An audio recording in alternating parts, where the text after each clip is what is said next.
welcome back to my channel. It's your girl Alana here. Welcome back to 3 Degrees of Love Divination.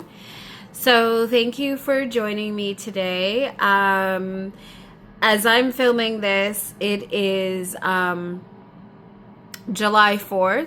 So for those of you in the United States of America, happy 4th of July. This is supposed to be Independence Day for you all. And, you know, even given all of the circumstances and everything that is going on, you know, for those of you that are celebrating today, I want to wish you a safe, loving, and joyful as it can be for you,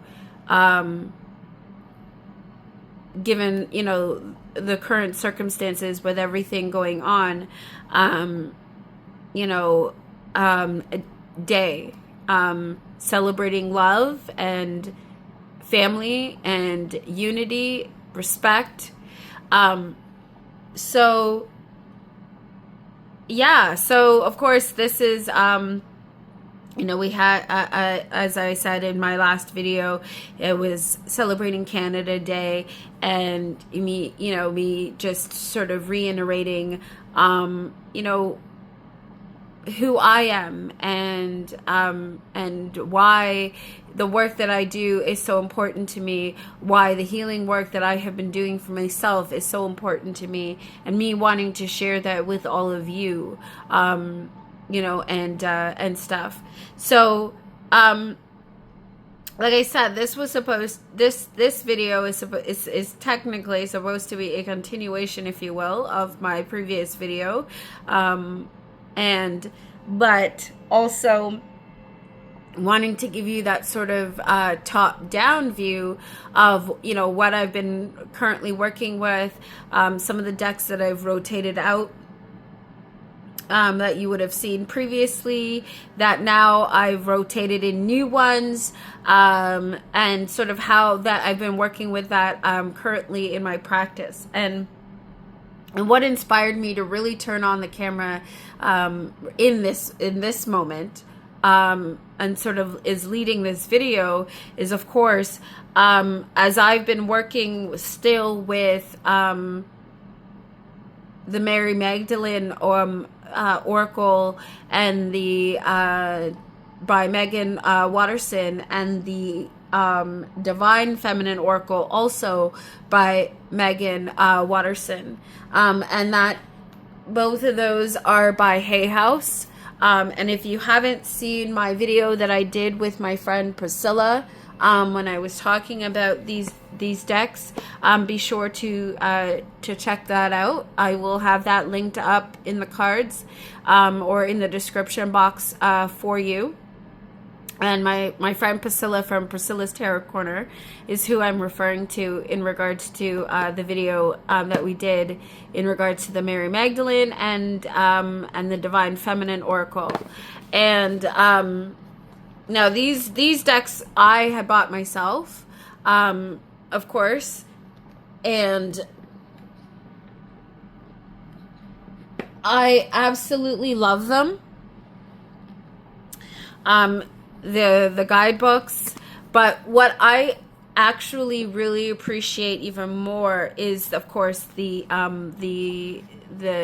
bigger book here, Mary Magdalene Revealed, and by Megan Watterson here.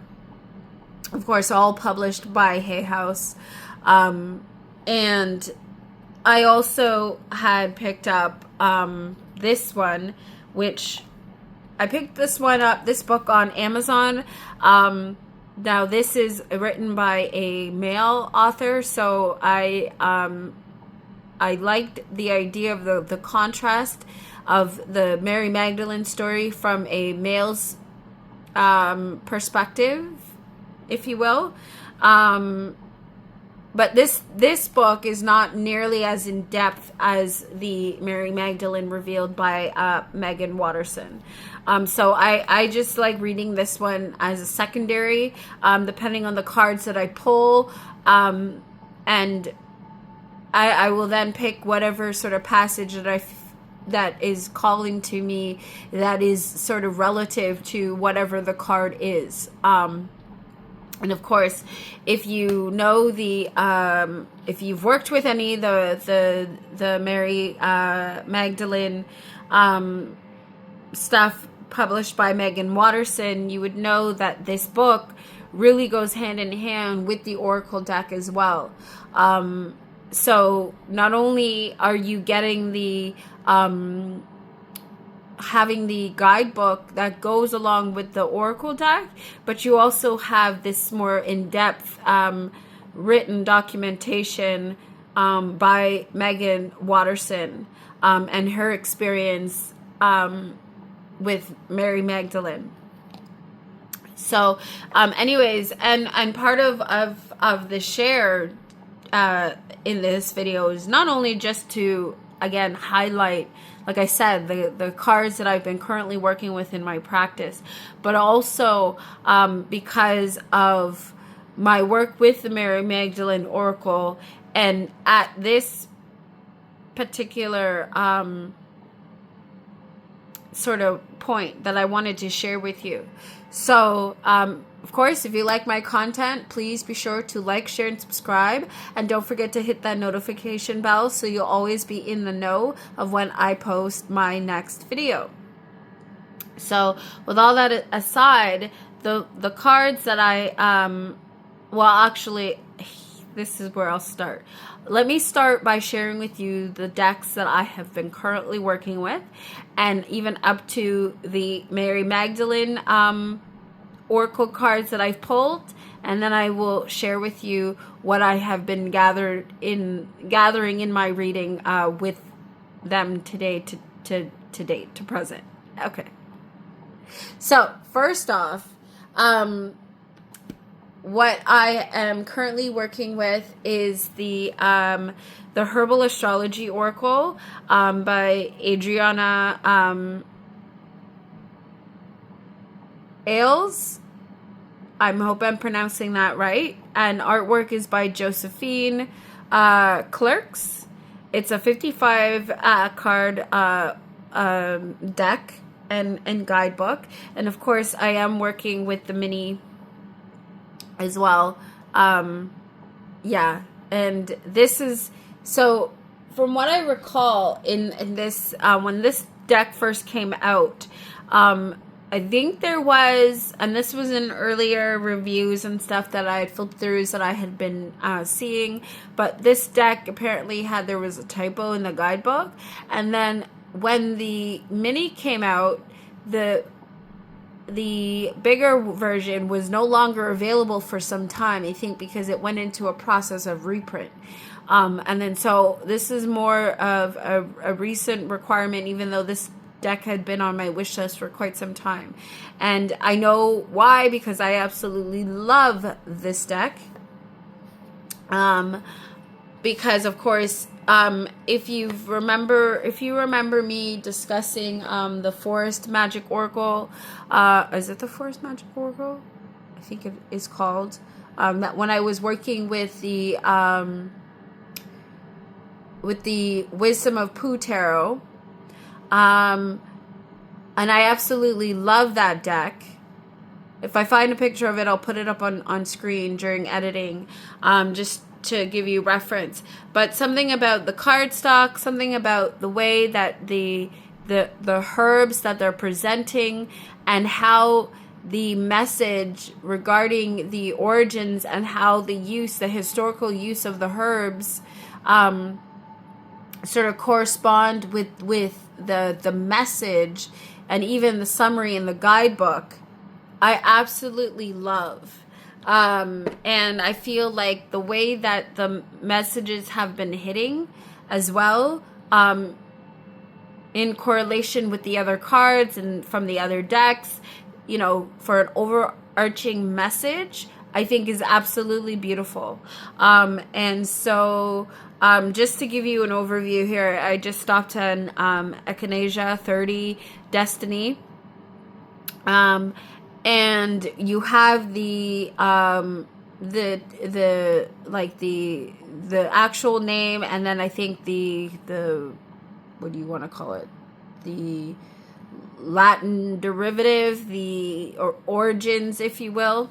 And then of course we have an upright meaning, the reversed meaning. So in this one we have the upright meaning: wheel of change, life cycles, destiny, bigger vision, fortune, fate. Reversed: karma, clinging to control, unwelcome change, cycles of suffering. A change is due. And the astrological ruler here is Jupiter and Pluto. And then of course it gives you the summary breakdown and so on and so forth. So and then there's a section here for guidance. And I absolutely love how, it's all outlined in the guidebook. So anyways,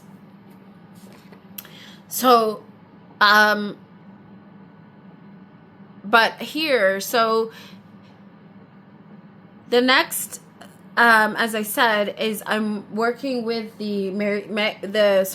also by the same author, Megan Watterson, is the Divine Feminine Oracle. Now, this is a deck I've had this was one of, I would say, as I was diving further into tarot and oracle, this was one of the earlier decks that I had received. Or when I say received, I mean that I got for myself, rather. I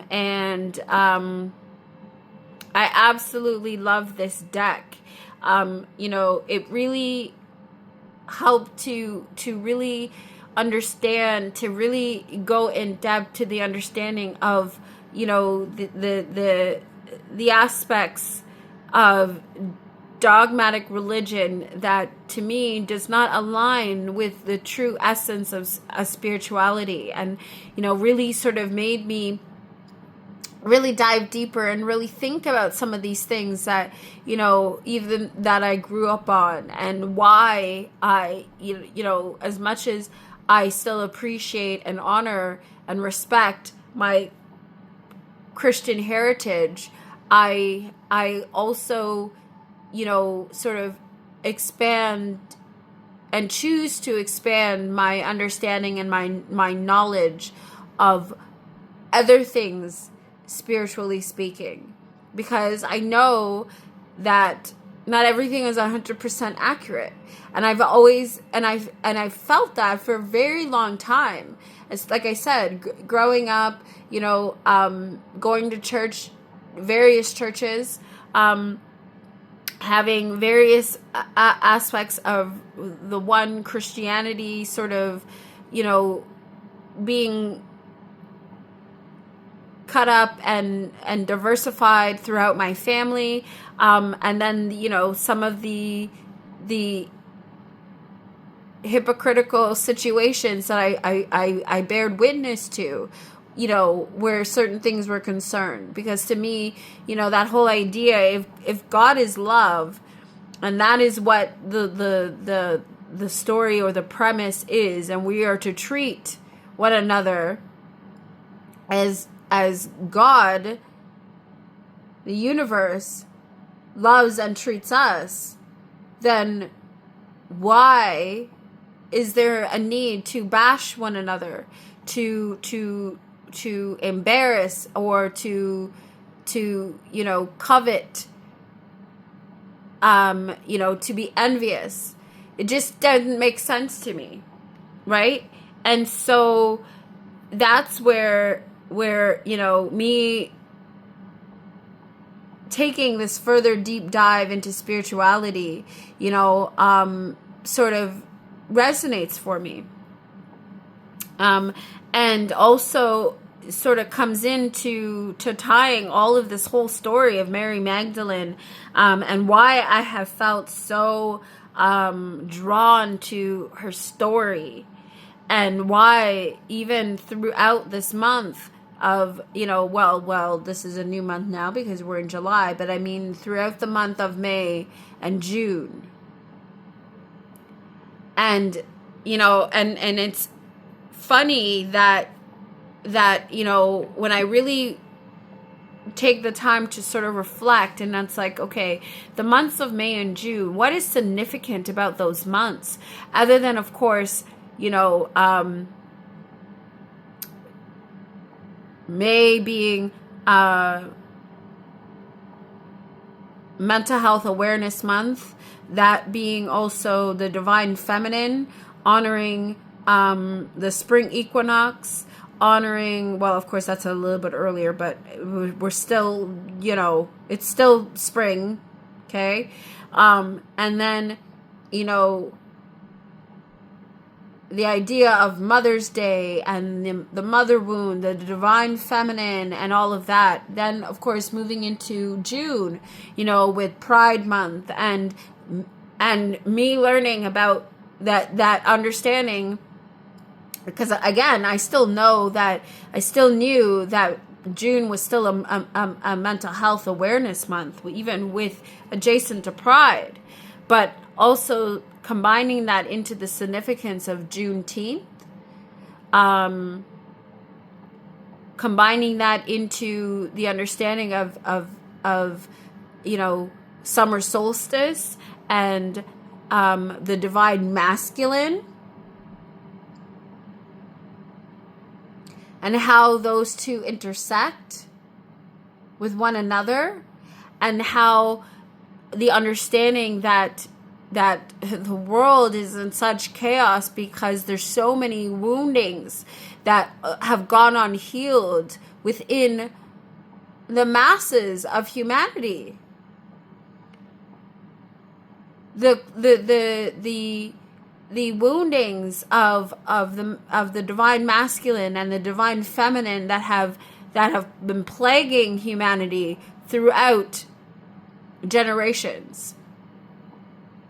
And the sort of the twist and sort of chaotic feud that ensues between patriarchy, matriarchy, and all of that, and where that has all led us to this very present moment.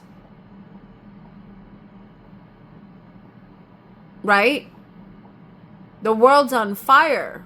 We are all on fire. Mother Nature is mad, and everything, our environment is in pure chaos. Global warming, all of this. Why do you think all of these things are happening? Nature's trying to tell us something. And humanity has not been listening. Why? Because of the ego trip that haunts us all. The patriarchy, the hierarchy in society, the hustle culture, all of it.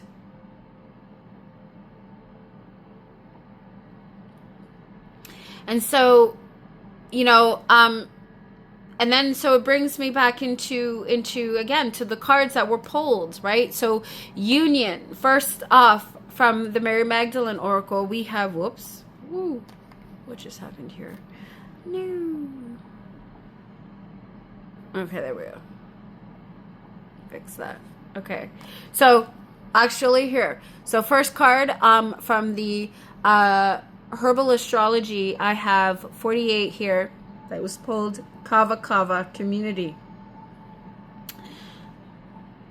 And as you can see, we have the, a mixture of divine masculine and feminine here, of, all shades of melanin that are gathered here. We have the butterfly at the top, symbolizing transformation. Right? The idea of transforming our connectivity, transforming the understanding of community. And what it means to commune with one another. So, and then here we have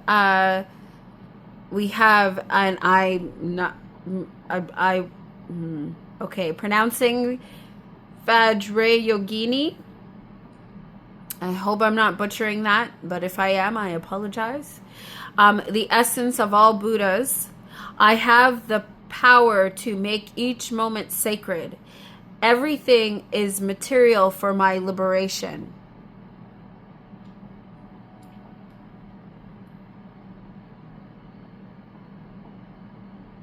So every experience that we encounter with one another, every experience is a learning lesson, whether that be good or bad.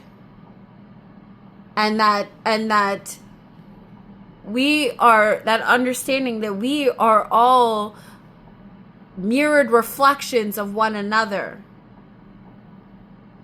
So when it comes to understanding our feelings and our triggers and how that all is influenced by our traumas,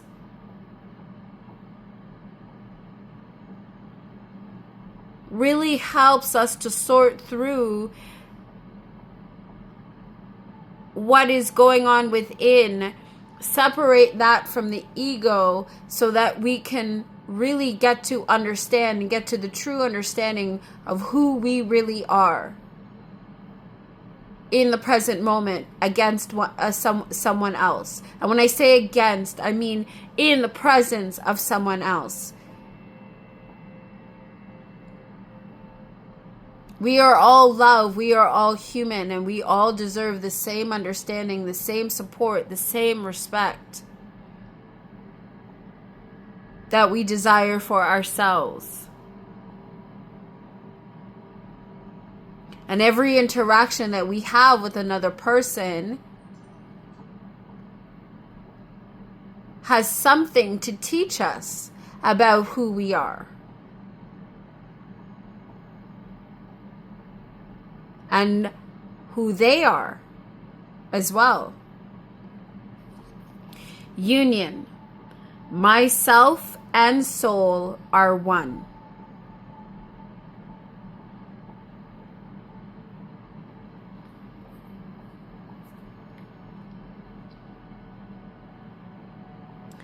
Now, when that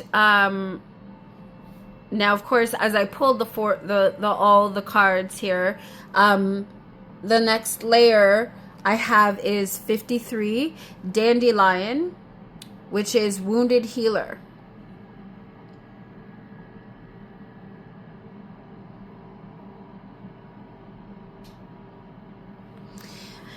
And then we have Marguerite Porete, the mystic of divine love. Love is divine. Love is divine, and I am nothing except love.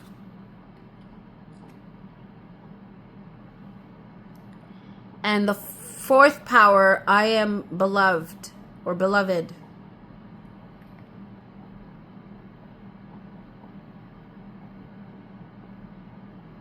So, understanding that no human being is perfect.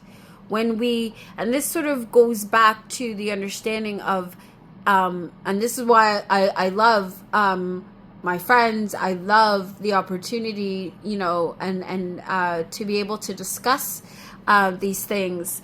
And it's sort of going back to the movie Soul, and the discussion that I had, with my co-host, Hilly, Lilly, Hilda of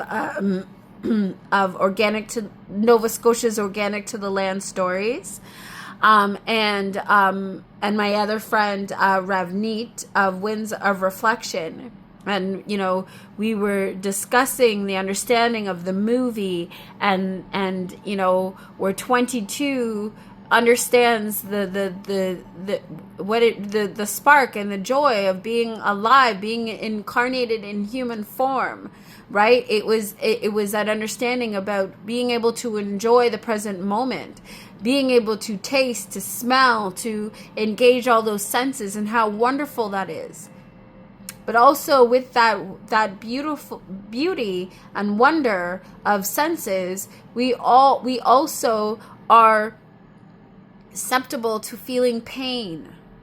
That's part of the conditioning and the human experience.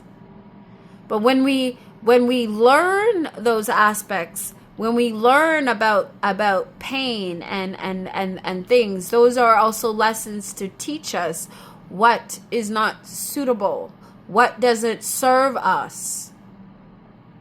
And when we are subjected to those things, we have a choice.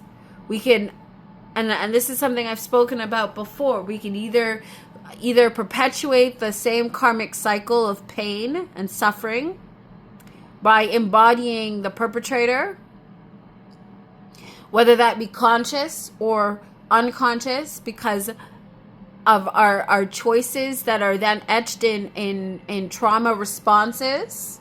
And that's why it's so important to get to know the various aspects of ourselves. And the only way to really get to know that is by deconstructing and separating it from ourself.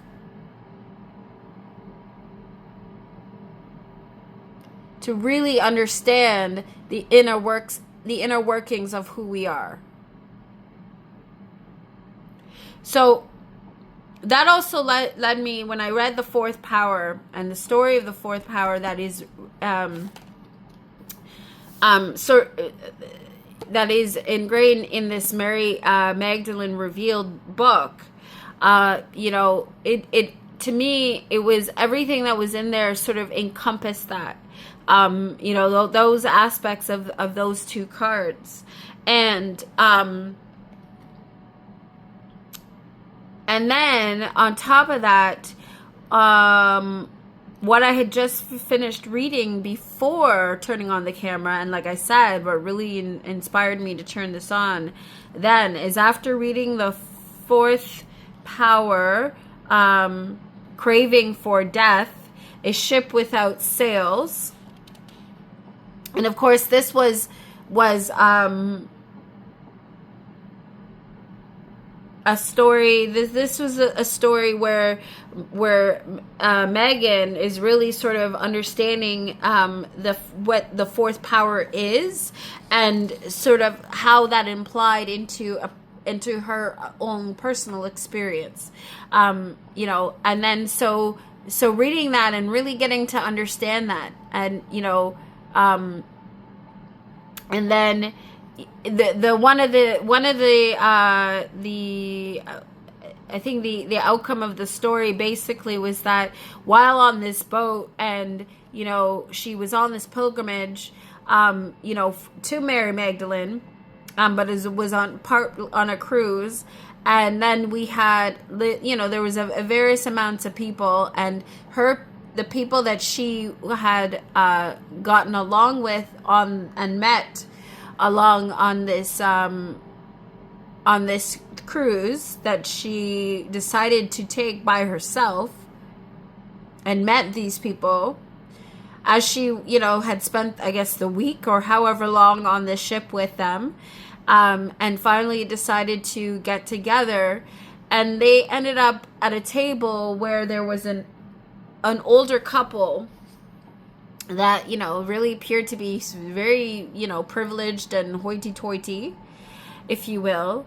And because her and her friends, they were there, they were enjoying themselves, they were on a ship, and so of course with the momentum, I think a friend had accidentally trying to sit down at the table, had accidentally knocked over a glass, which ended up spilling on this privileged person.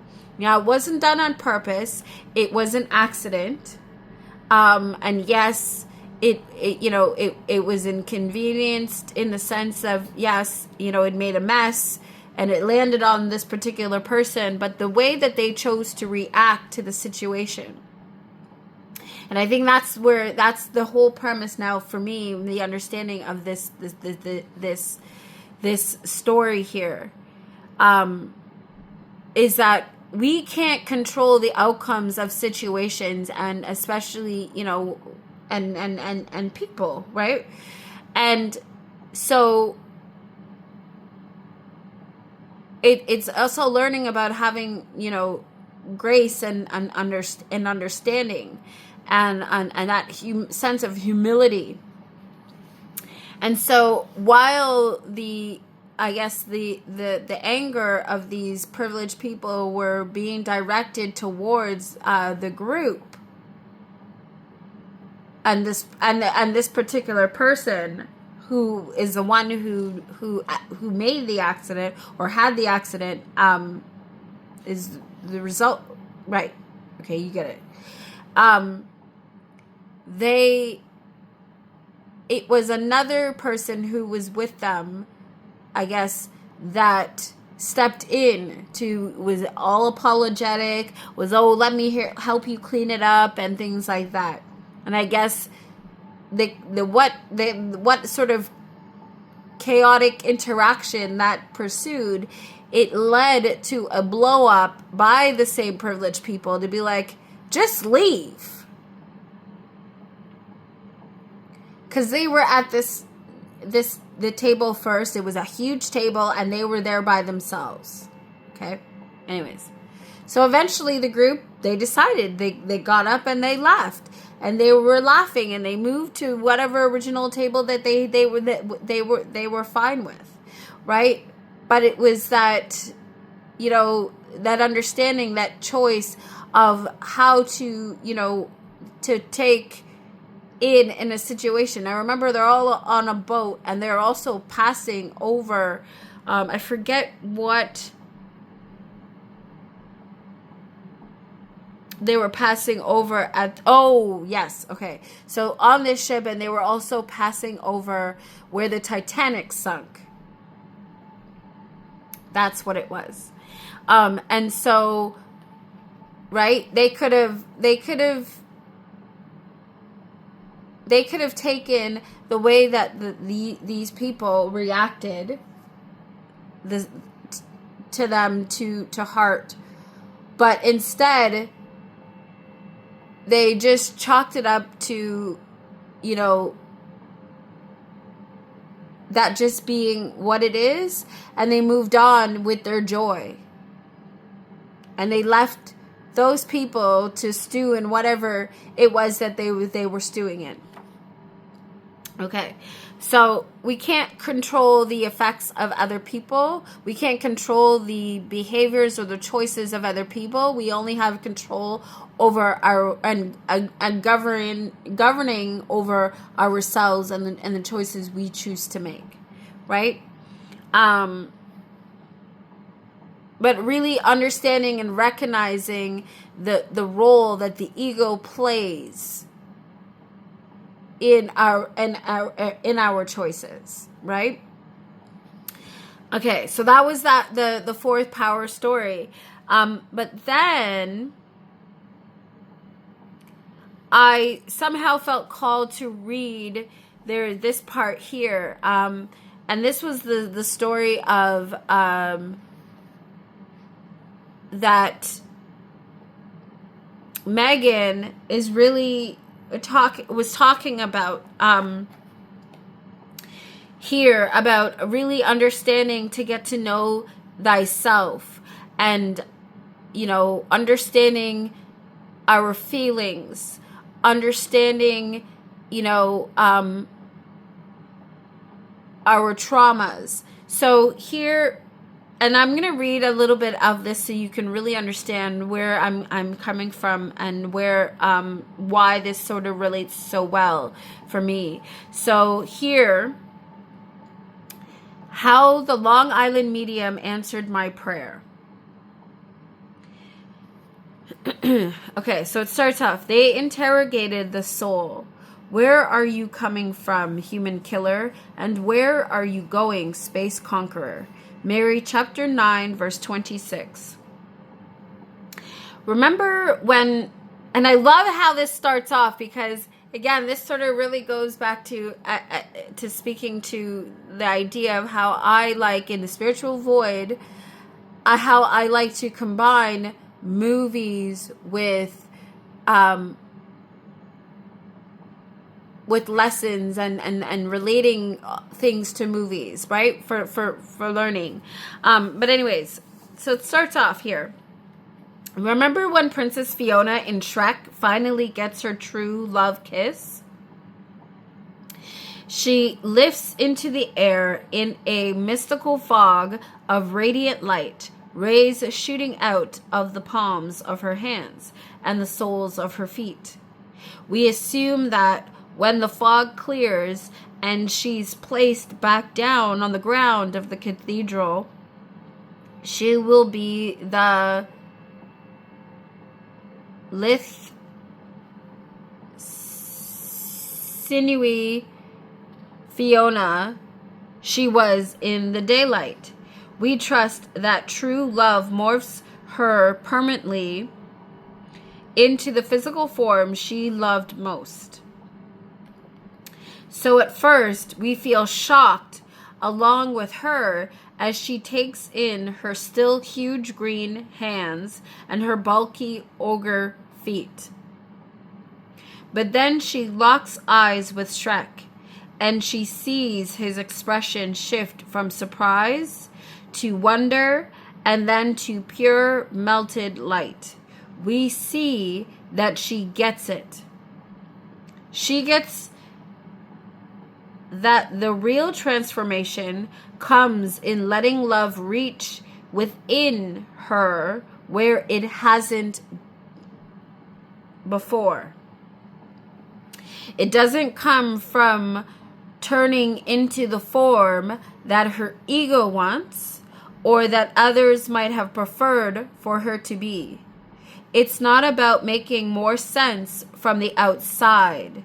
It's about bringing what she had kept hidden, what she only revealed at night, what she kept secret as the thing that was most hideous about her, and returning it to the light. When I had a 3-day panic attack from trying to book my flights to Europe for the pilgrimage, I felt a lot like Fiona. I was shocked and not a little bit horrified to see that this level of fear still lived in me.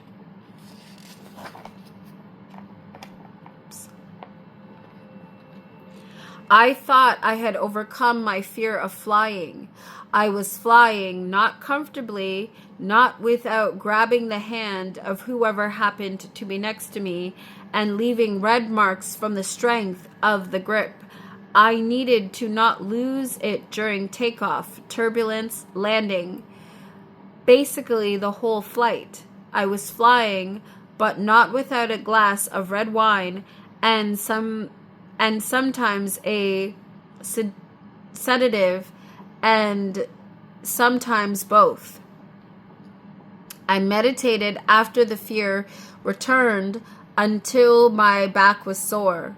I lassoed my soul to tell me something reassuring. I sobbed, and at the end of it all, I finally asked for guidance. I seemed to only reach spiritual surrender via exhaustion. So I went inward. I took a deep breath to descend into the heart. I took a second deeper breath once there and felt a calm come over me. I asked, what is this anxiety wanting me to see? What do I still need to learn from this panic disorder? Now, I want to stop there just so that I can mention that this also can go to the understanding of our triggers. Okay. I heard, saw, and felt absolutely nothing. I blamed the level of anxiety I was experiencing. I waited. I asked again, why has this anxiety returned? Again, crickets.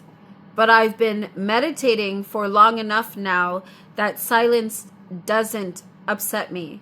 I rested in it for a while and then took the third deep intentional breath that lets me open my eyes again, now from a place more rooted back into my heart. As I walked into the living room the next morning, my son had somehow queued up an episode of the Long Island Medium and resumed where it had been paused just as I sat down next to him. I inhaled the smell of his hair. I held his adorable form, gathering as much of him and his long legs as I could in my arms, and I whispered, "Good morning, love dove." He shushed me and pointed at the TV. Teresa Caputo was describing how her phobias used to keep her confined to her house. Her fear of being in a car or of even just leaving the house became so great that at one point her family had to help with her grocery shopping. She was agoraphobic at the height of her anxiety, not able to go anywhere. I got that weird, warm feeling as she spoke, as if my heart was suddenly pumping honey. I listened really closely then, as if my ears were turning up their capacity to receive sound, as if they could zero in like Superman and hear a pin drop 3 stories down. The Long Island medium went on to explain that the panic attacks were actually moments when spirit was trying to reach through to her. She wasn't listening. The anxiety was like spirit banging pots and pans trying to get her attention. Once she began to listen inward to receive messages, the anxiety lifted. I teared up, first because this was clearly the answer to the question I had asked in my heart, and second, my son had been the one to gift it to me. I understood then that I was judging the panic attack as if it was a bad thing, as if it was a step back, as if it wasn't just more light trying to reach through to me, as if healing is ever linear. I understood the opportunity I had in this moment. I could treat this fear with the love I never gave it in the past. I judged it. I was ashamed of it. I tried to hide it and medicate it. I treated myself as special, meaning broken. I felt damaged because of it. I called it names, as the threatened ego always does whenever we try to free ourselves. Human killer, space conqueror. In this moment, though, I understood the fear as a form of communication, as a message that there's so much more support I can receive. I understood it as a chance to be compassionate to this place in me that's so terrified to fly. I could let love reach where it hasn't been before. I could let love marry the ogre and the princess inside me. And that's how I ended up on a boat to Europe for my pilgrimage to Mary Magdalene. A boat named the Queen Mary, of course.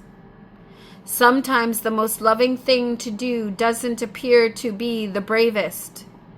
It's not about pushing through or overpowering fear. Sometimes we just need to be with where we are terrified and not ask the terror to leave or change, but dare to become the one who can hold it in a love that didn't exist before it. A love that grew and expanded in order to meet it.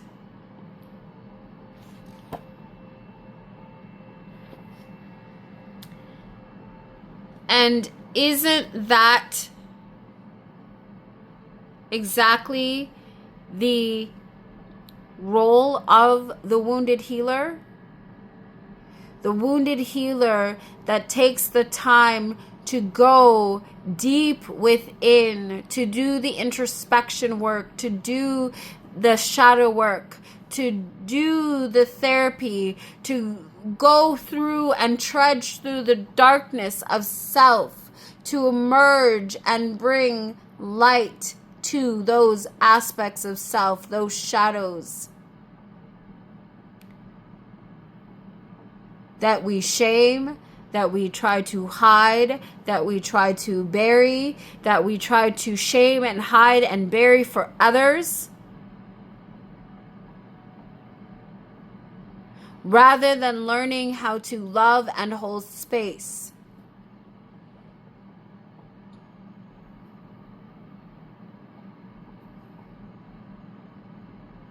Isn't that not the reason for all this chaos that the world is going through right now? The global mental health crisis, the woundings of the divine masculine and the divine feminine, and the uproar of it all. Within every shade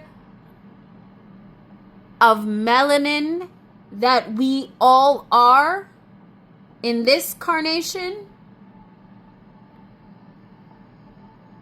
Let's think about that. Because the sixth power says the body never lies. The body never lies because the body is what holds the trauma. And the body, this carnation, for this generation, these generations, the XYZ generation, we hold the coding.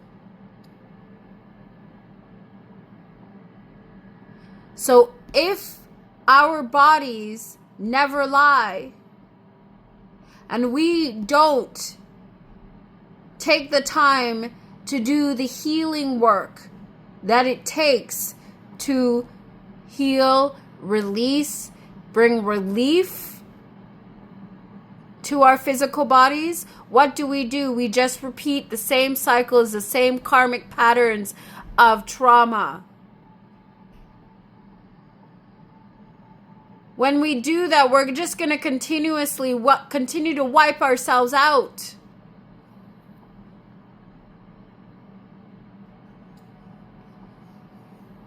So as we celebrate Independence Day in the US, let's all remember that.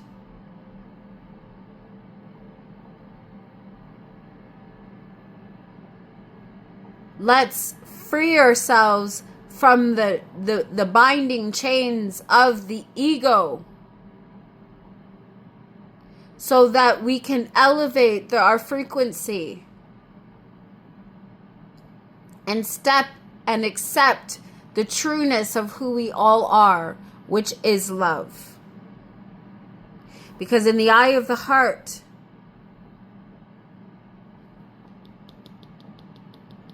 the truth of who we are exists within. We contain the treasure because we are the treasure.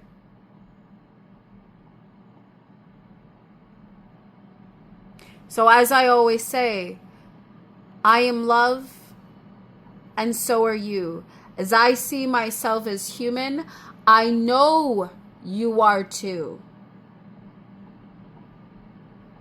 So as I leave all of this with you today, and don't worry, you will see me again soon with the rest of the decks that I'm currently working with. But I'm just going to leave it here with that for now, because that's where, in this reading that I have been doing currently, this is where I'm at. I'm still working with the Mary Magdalene Oracle. So stay tuned for a following video that will also include the rest of the decks, and maybe continuing on with this reading, if you will. So with all that being said, I hope that you will remember to take care of yourself and one another. And while you're at it, don't forget about me too.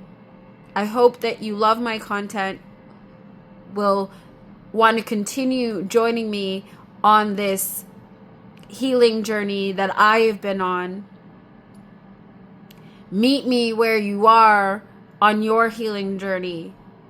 And if you haven't started, will be willing to surrender to that process.